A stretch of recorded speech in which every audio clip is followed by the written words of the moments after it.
I'm Adrian Haverstadt, Director of Criminal Justice at Berkeley College. Welcome to my YouTube channel.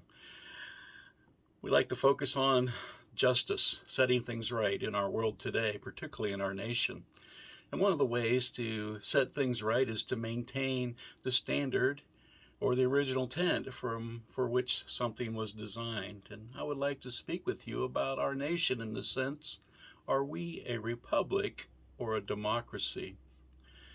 There seems to be a push to change the historical narrative of our nation today, to change it from a republic to a democracy. There's a difference between the two. The United States is a republic founded and grounded upon the Constitution that governs for the people, whereas democracy is centered on the majority rule of the citizens and eventually ends up dominating people. In a republic, all citizens, whether in the majority or the minority, have the same rights and voice. All are equal. In a pure democracy, the majority can rule over the rights of the lesser. Today, many citizens question the motivation of politicians who want to discontinue congressional filibustering, who seem to be bent on changing voting laws, who try to halt the Electoral College from functioning, and they try to enact legislation that weakens our national immigration standards and border protection. The question is, could this just be an attempt to undermine our constitutional republic in exchange for a pure democratic rule?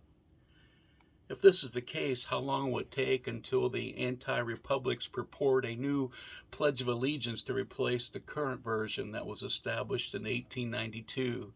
Tweaked by Congress in 1954 and then ruled constitutionally sound by the United States Supreme Court.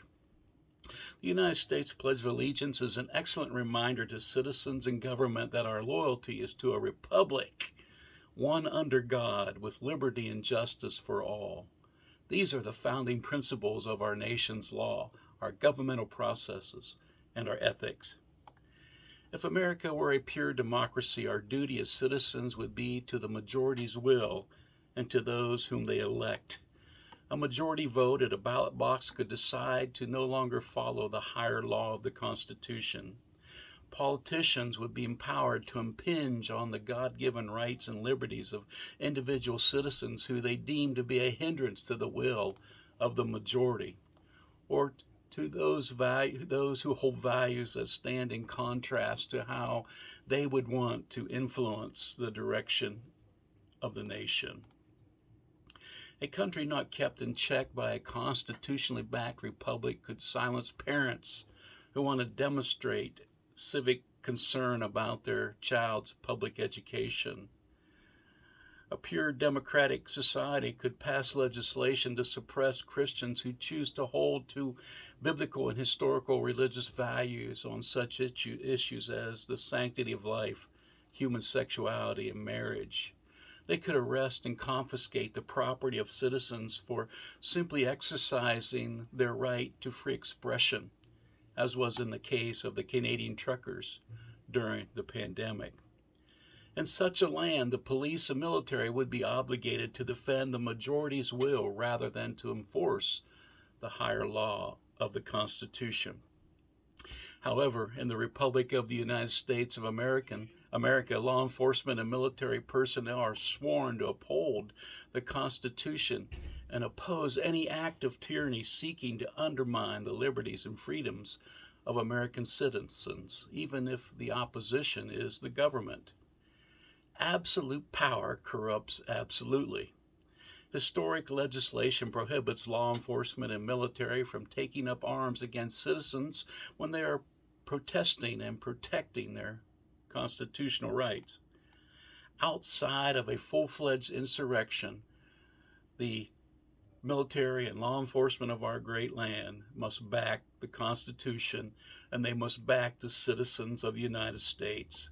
They are vowed to never use aggressive tactics against the citizens simply to enforce or impose the laws of government. For this reason, the Second Amendment of our Republic's Constitution was established.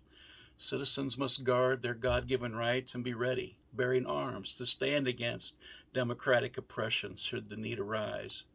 Benjamin Franklin articulated this clearly when he said that pure democracy is like two wolves and a lamb voting on what to have for lunch.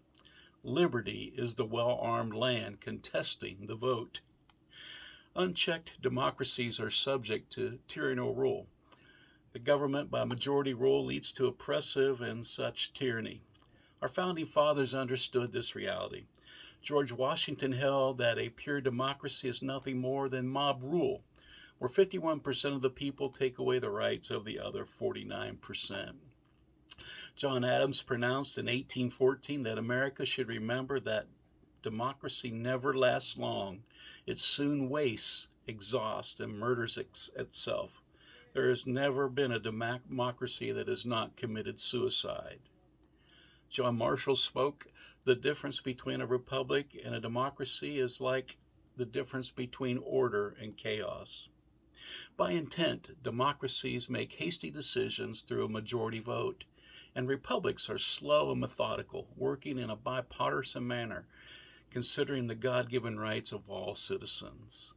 The simple fact is that the United States of America was established as a constitutional republic, not as a democracy, and that was by purposeful design. The higher rule of the Constitution must remain the standard for the law and ethics in the nation we call home. God bless our republic. God bless the United States of America.